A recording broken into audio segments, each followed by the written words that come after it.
Every other party don't like it. So what the actual is going on now? Okay, now the first thing you need to know is there isn't just one Brexit deal. There's actually two. And at the moment, politicians are still fighting over the first one. This deal is just meant to be about the UK's withdrawal from the EU. You know, like, how do we actually leave? What happens to things like border checks in the days straight after Brexit? Now, negotiations for the second Brexit deal haven't even started yet, and they'll be about what happens next. Politicians call it the future relationship deal, and it'll set out the more long-term relationship between the UK and the EU in the years ahead. So these are two very different things, and at the moment people are still arguing over this first deal about how we leave the EU. Theresa May and the EU have been trying to sort this out, but their plan has been really heavily criticised. So what's the problem with it? Well, you see, there's a section of this deal that people aren't happy with, and it's known as the backstop. Basically, the backstop is like a safety option. It's there just in case we agree on the first Brexit deal, covering the withdrawal, but we fail to agree on the second Brexit deal, about the future relationship.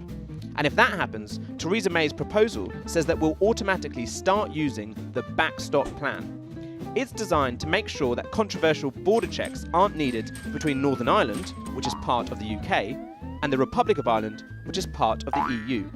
Now the problem is that in order to do this, the backstop means Northern Ireland would have to be treated a bit differently from the rest of the UK, and there'd be checks on goods travelling to Northern Ireland from the rest of the UK. Now some politicians say that's fine. After all, Northern Ireland already does many things differently from England, Wales and Scotland, which make up the rest of the UK. But other people are angry about it because they think it would make the United Kingdom less united. And they say that important changes like this shouldn't be made just to please the EU. Lots of MPs are also worried about how long this backstop plan could last for. You see, under Theresa May's deal, the UK and the EU have got to both agree for it to end. So in theory, that means we could be at the mercy of the EU. Technically, if the EU didn't agree to end the backstop arrangements, the UK could be trapped with it forever. That's what the critics say anyway. There may be certain legal steps the UK could take if that happened, but it would at least leave us in a very tricky situation. Now, of course, this is all hypothetical.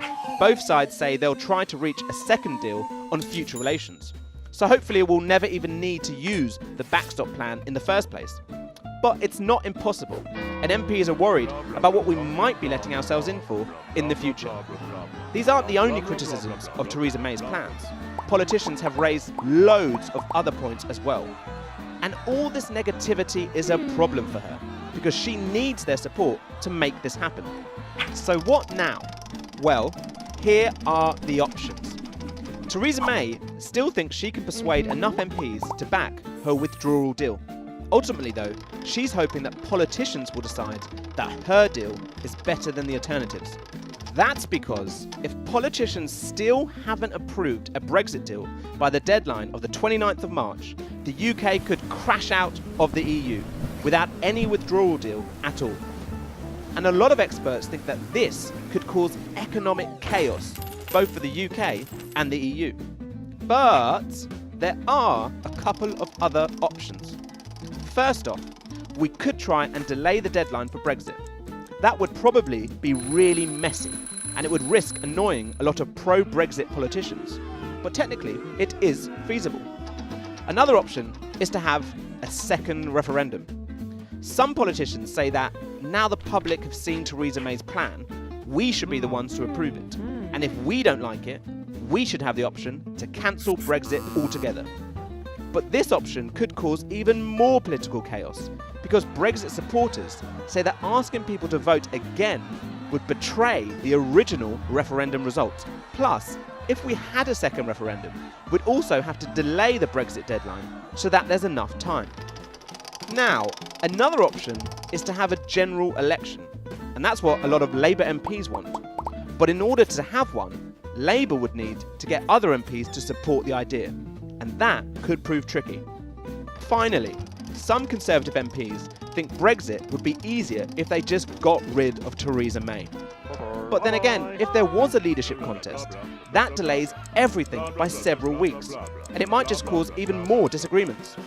So that leaves us back here with Theresa May and the British Parliament. Will they change the deal? Will it be approved? We're just going to have to wait and see. So remember to hit subscribe and we'll keep you